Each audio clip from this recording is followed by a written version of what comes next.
Bienvenue sur notre chaîne d'information. Ici, nous vous apportons des informations claires, utiles et accessibles à tous. Merci de nous faire confiance pour rester informés. Installez-vous confortablement.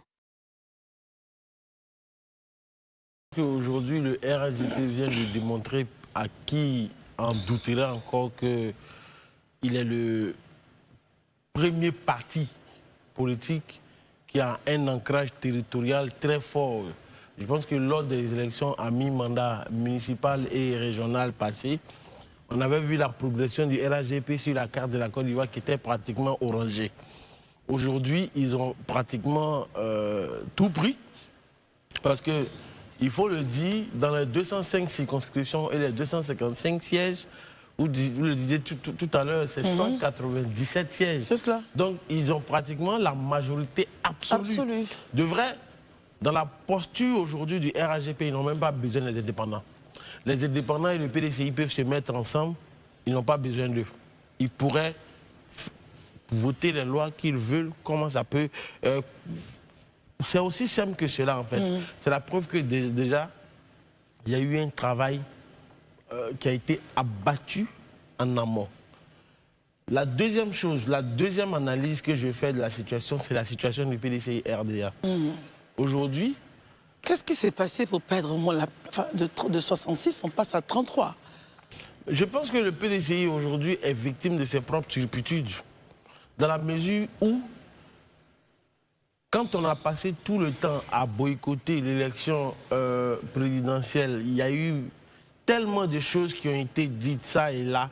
Finalement, certains militants n'ont pas eu le temps, soit de ne pas aller se faire enrôler, ou soit n'ont pas jugé utile de s'intéresser au processus. Pendant l'élection présidentielle, vous avez dit aux gens de boycotter, il restait 7 jours à faire ci, à faire ça, et que après, tu viens dire, ok, l'élection présidentielle c'est fini, on va aux législatives, mais il y a des gens, forcément, ça va toucher leur morale. Et je pense que c'est à ce niveau-là que... On peut dire 1 ou 2 sièges, mais là, pratiquement la moitié. C'est la moitié. Et il est encore plus rabougri. Malheureusement, le président du PDCI n'est pas en Côte d'Ivoire. Il est loin de la Côte d'Ivoire, il est pratiquement en France. Il gère le PDCI. Il y a une raison? Je ne sais pas. Voilà, je saurais le dire. Est-ce une raison fondamentale pour perdre la moitié? Mais bien sûr, parce que si le commandant en chef n'est pas là pour donner les directives de façon claire et précise, de façon concrète, finalement, chacun va faire comme il peut. Et finalement, le constat, il est là. Le constat, il est là. Beaucoup de personnes ne sont pas allées voter. Et aujourd'hui, le PDCI qui avait un ancrage aujourd'hui dans le vœu baoulé, mais même dans ses positions, mais elle a été aujourd'hui, elle est bousculée dans ses positions et elle a perdu une grosse part de ses positions parce que vous avez présenté, ils ont présenté autour de 100, un peu plus de 150 députés, 150 candidats. On va regarder. On est autour de 150. Dans les 150, c'est seulement 32 personnes qui ont gagné. Ce qui m'a le plus fait plaisir parmi les candidats du PDCI qui ont gagné, c'est mon oncle. Mon cher député Brindomé. Soumaïla Brindomé, qui, malgré le fait qu'il soit en prison, a gardé son siège de député. Les populations de chez lui ont accordé leur suffrage. Ça, véritablement, ça me fait plaisir. L'autre, comment on appelle ça? On va passer la parole et puis on revient.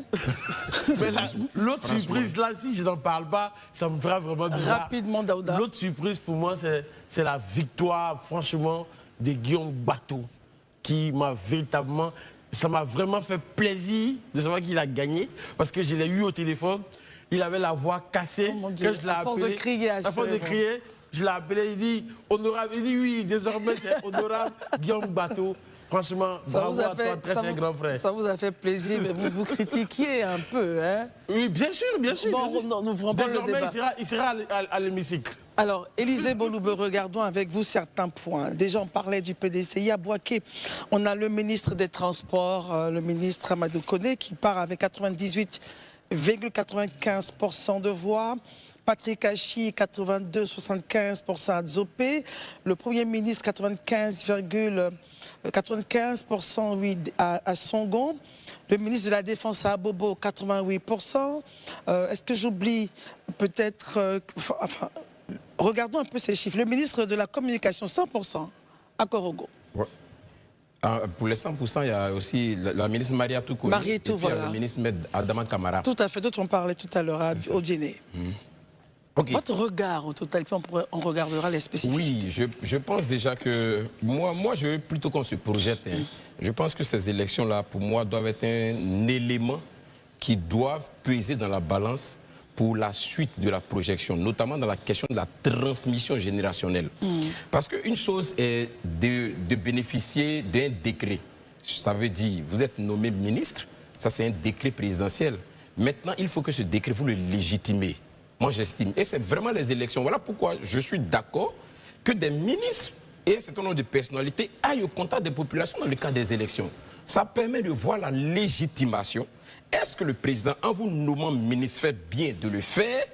Est-ce que les populations pour lesquelles on vous nomme ministre se reconnaissent en vous? C'est vraiment important, c'est capital. Et moi, je dis, les résultats qui sont sortis aujourd'hui de ces urnes, surtout avec, je dis, ces chiffres vraiment éloquents et élogieux pour certains qui ont fait les 100% dans certains endroits avec surtout le taux de participation, ben c'est important de faire 100%, mais si vous faites 100% avec 30%, avec 30% de taux de participation, c'est pas la même chose que quelqu'un qui fait 100% avec 99,98%. C'est pas la même chose. Pas du tout. Voilà, donc je me dis que c'est des indicateurs vraiment qui doivent servir dans le choix de ces personnes-là à qui on veut confier la suite. Parce qu'elles ont montré au travers de cette élection-là qu'elles ont une réelle adéquation, qu'elles ont une réelle équation avec les populations. Et que ces populations-là se reconnaissent en elles. Donc ça, pour moi, c'est des éléments essentiels.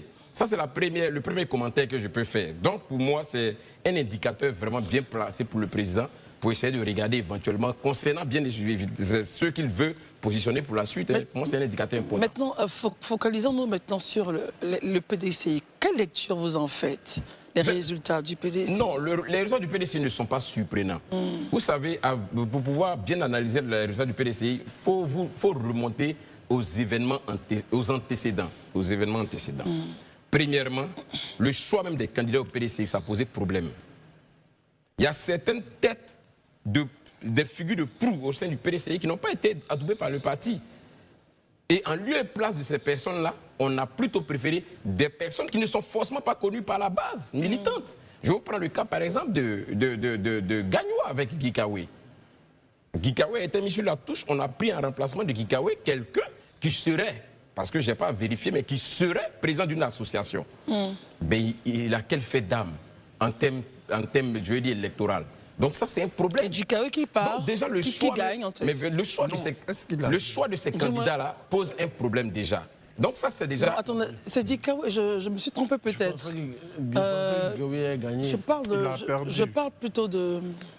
Didier Mali, selon l'AIP. On va y arriver. Oui, on va y arriver. On va y arriver. Mais déjà, ce que je dis, c'est qu'il faut regarder ces événements-là. Donc le choix des candidats a posé problème. Et ça, il faut regarder plutôt la cartographie. Et vous verrez qu'il y a beaucoup de personnes qui étaient des personnes nouvelles, dont les faits d'armes étaient contestés par des anciens au niveau du PDCI, qui ne comprenaient pas à quel moment ces personnes-là deviennent du coup les représentants ou les figures qu'on met en avant. Donc les militants n'ont pas suivi. Donc il y a déjà un premier pas. Ça, c'est déjà la première chose. Mais le deuxième élément, c'est même les événements qui ont précédé même la présidentielle. Ces événements-là qui ont découragé l'ensemble de militants. C'est à mettre dans la balance. Mais bien sûr, quand on a fait croire aux militants que ce qu'on a pris comme décision va s'appliquer inexorablement et qu'au finish, les militants se rendent compte qu'ils ont été purement et simplement abusés, parce que tout ce qui a été prédit n'est pas arrivé, tout ce qu'on avait projeté ne s'est pas réalisé, mais à un moment, il y a une perte de confiance.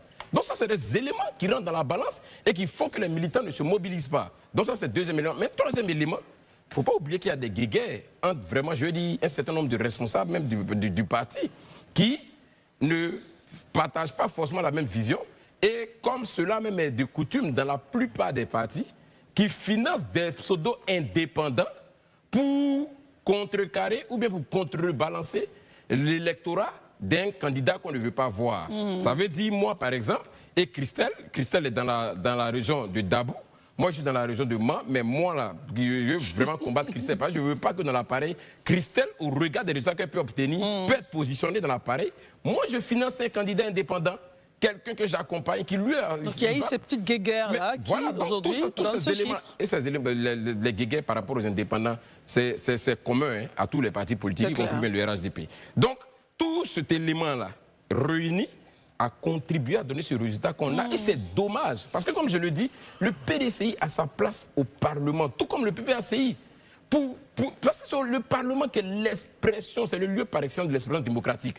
Il faut que l'action gouvernementale soit contrôlée. Mais l'action gouvernementale est contrôlée par un Parlement qui a 80% élus du parti. C'est problématique. Très bien. Alors, docteur Barry, avec vous, revenons déjà, j'avais parlé de Gidji Kawe, non, il a perdu. Élisée mentionnait le PPACI. On a au moins quelqu'un, enfin, même si aujourd'hui il ne peut pas... Non, c'est un indépendant. Hein. Oui, je viens. Il sort quand même, il vient de l'appareil.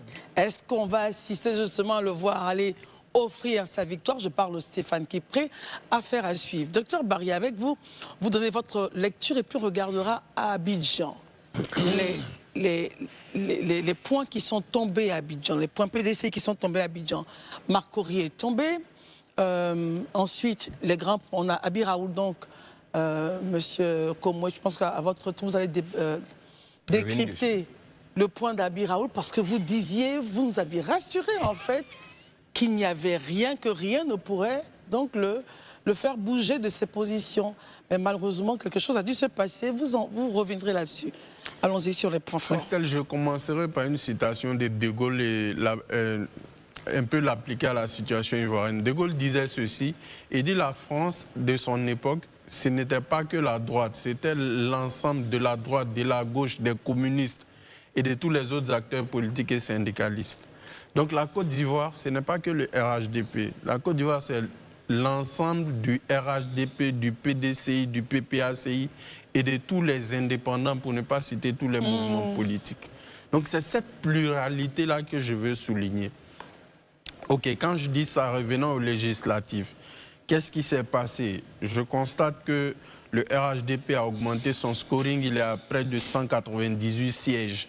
Donc, 197 précisément. 197 précisément. Donc, ce qui veut dire que les résultats attendus par le parti sont au-delà de leurs espérances. Ils ont pratiquement plus des 2/3 du Parlement. C'est la majorité absolue. Donc, c'est la majorité largement absolue, je dirais même pas absolue, parce que la majorité absolue, je pense, c'est autour de 128 sièges, si je ne me trompe pas. Si. Donc, c'est pour dire que côté RHDP, c'est une marée orange, tout est positif, tout est clean. Maintenant, malgré ça aussi, il y a quelques candidats du RHDP qui ont bu la ciguë. Je parlais de Maître Ben Meïté qui est passé à la trappe à Kani. Je parlais de Madame la députée des... Je ne sais pas si c'est Traoré Mariam, qui était dans une situation qu'on peut difficilement décrire, qui n'est même pas honorable pour elle. Je pense que souvent, quand vous perdez, le silence s'impose. Il ne faudrait pas chercher à faire des grabuges. Elle est passée à la trappe. Le ministre Sidi Touré est passé à la trappe. Donc c'est pour dire quoi? C'est pour dire qu'on n'est jamais... Rien ne vous garantit que vous allez gagner. Tout dépend de la stratégie que vous mettez en place, de votre proximité avec la population. Maintenant, pour le cas du PDCI, moi je pense que les militants du PDCI et leurs responsables devraient se questionner. Pourquoi ne pas organiser un séminaire pour se poser les bonnes questions? Une chose est de dire qu'il y a eu fraude, oui, mais ça n'explique pas tout. Élysée a soulevé le cas du choix des candidats, mais moi j'irai plus loin. Le PDCI n'est plus présent au nord de la Côte d'Ivoire. Monsieur Jean-Louis Billon était le député d'Abakala. D'Abakala, oui. Si je ne me trompe pas, il n'a pas candidaté. C'est une perte pour le parti. Imaginez-vous, Christelle, le PDCI n'a pas eu de candidat à Boaké. Où le ministre Amadou Koné a gagné, justement. Même si le ministre allait gagner, ils n'ont pas de candidat. Je parle du fait que le ministre a gagné. Oui. Ensuite, après, vous pouvez développer. Le ministre a gagné. Comme vous le dites, je suis d'accord, mais ils n'ont même pas eu de candidat. Pourquoi, selon vous? Ils n'ont même pas compétit. Je ne sais pas. Ce sont les militants et les cadres du PDC qui peuvent donner la bonne formule. Mais je peux dire peut-être que c'est un désintérêt stratégique. Peut-être qu'ils se sont dit qu'avec le ministre Amadou Koné, ils ne peuvent pas gagner, donc ils ont fait l'économie et des candidatures. Mais c'est pour vous dire combien de fois le parti est en train de se mettre en difficulté. Et aujourd'hui, même Makori, vous l'avez souligné, c'est perdu. Aujourd'hui, il ne leur reste qu'un petit nœud autour du V Baoulé. Quand vous prenez l'historique du parti de 1960 jusqu'à aujourd'hui, là, il se retrouve de 63, il passe à 32. Qu'est-ce qui vous garantit que demain, il ne se retrouvera pas avec moins de 10 députés? Et ça va menacer même le parti. Et quand on sait que le PDCI, c'est un parti historique, c'est le parti qui a permis à la Côte d'Ivoire d'accéder à l'indépendance, il y a raison de s'inquiéter pour la démocratie même. Alors, Merci d'avoir regardé cette vidéo jusqu'au bout. Que Dieu vous bénisse abondamment et vous accorde paix, santé et réussite dans tout ce que vous entreprenez. N'hésitez pas à vous abonner pour rester informé. À très bientôt.